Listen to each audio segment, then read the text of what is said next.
Gostaria de usar esse tempo de liderança para falar de um assunto muito importante, mais uma vez, a educação da rede estadual. Professor temporário, professor categoria O, vai ficar 3 anos suspenso, banido da rede estadual de educação sem poder trabalhar. É isso que está previsto na Resolução 8 da Secretaria de Educação do Estado de São Paulo, que foi publicada agora no dia 23 de janeiro.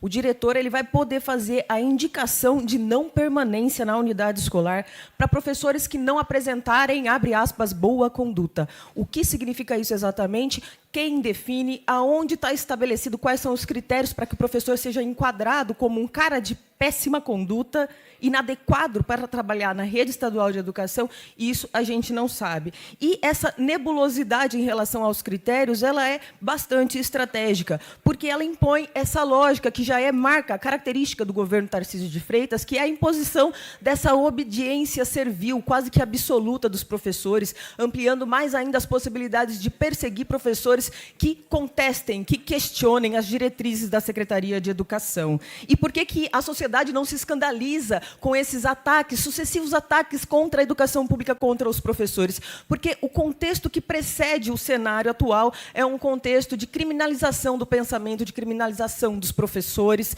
de criminalização do pensamento crítico. E não surpreende, afinal de contas, o próprio governador, agora aplaudindo a marcha bizarra feita pelo deputado Nicolas até Brasília, para defender golpista, para defender gente que ataca a democracia. Por gentileza. Não cabe questão de ordem, não cabe questão de ordem no tempo de liderança, Jacira.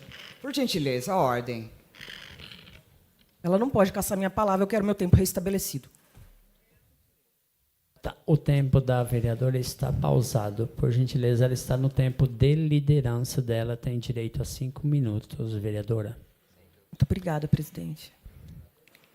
E tudo isso não surpreende por quê? Porque Tarcísio foi lá, né, fazer a cena, aplaudir aquela patifaria irresponsável feita com a marcha que o Nicolas fez até Brasília para defender golpista. Ele foi lá e disse com todas as letras, o governador disse, vereadores, a direita não tem que focar em discutir problema concreto, não tem que falar de economia, geração de emprego, não tem que falar de fome, de combate à injustiça, à desigualdade. A direita tem que falar de pauta moral. Ele já deu a dica, ele já deu a senha, e é o que a direita vem fazendo nos últimos anos. Evidente, quem acompanha a política sabe muito bem.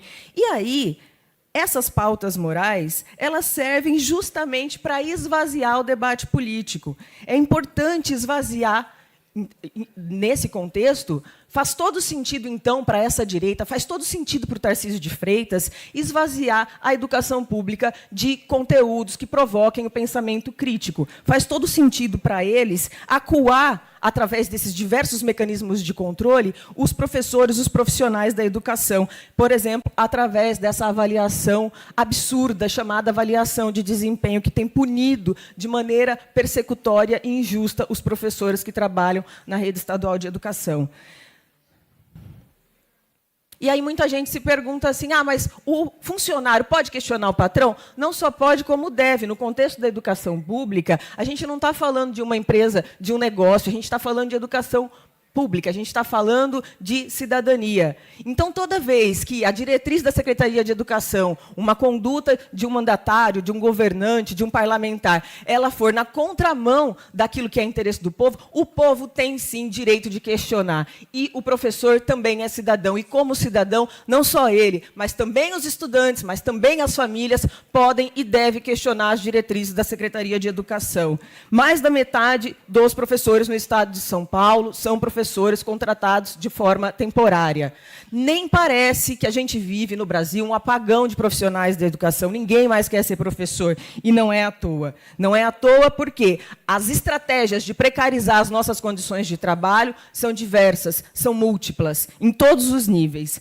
Essa resolução do dia 23 de janeiro, a resolução 8 da SEDUC, ela também prevê que professor contratado em caráter eventual que ficar 30 dias sem pegar a aula, poderá também ficar suspenso, banido da rede estadual por 3 anos. Ou seja, é um verdadeiro absurdo, porque a disposição, a oferta de aulas, a distribuição de aulas Isso não é de competência dos professores, isso é de competência da Secretaria de Educação. Ou seja, o professor está sendo punido por algo que ele não tem controle. Ele está sendo punido por ficar sem aulas durante 30 dias. Então, é mais um ataque contra os professores, é mais uma covardia que penaliza não só os estudantes, porque aula vaga é uma cilada.